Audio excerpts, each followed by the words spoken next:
Today, I'm going to teach you a few rules that will help you in your writing when it comes to those pesky little commas. There are 7 different comma rules.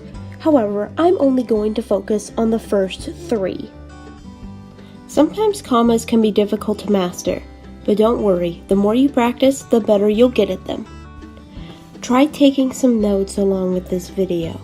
It'll help you in the future. So let's get started.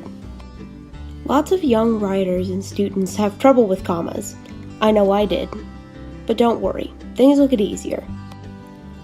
Learning all of these rules and mastering them may seem a little bit scary. But don't fret, we'll learn all of these rules together. Let's first address that there does not need to be a comma every time the writer thinks the reader should pause.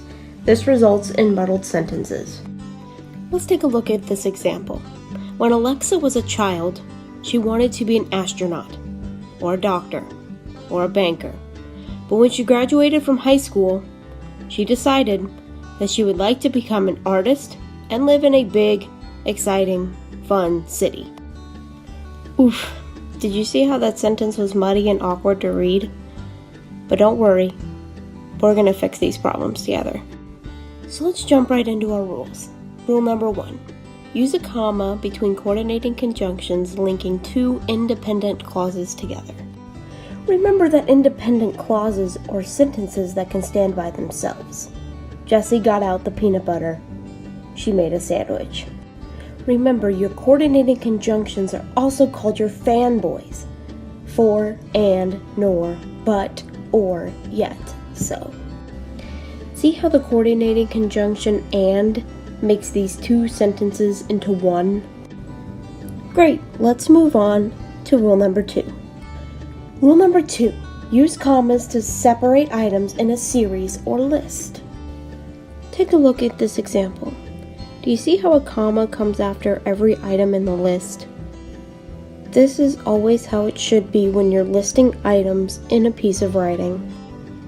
On to rule number 3. Use commas after introductory words, phrases, and clauses. Take a look at this example. Quietly, she tiptoed past the sleeping child. Quietly is the intro word. Therefore, the sentence would still make sense without it. Here's another example. Running quickly, Jason arrived at the bus stop before the bus drove away. Can you guess what the introductory phrase is? That's right, it's running quickly, because without it, the sentence would still make sense.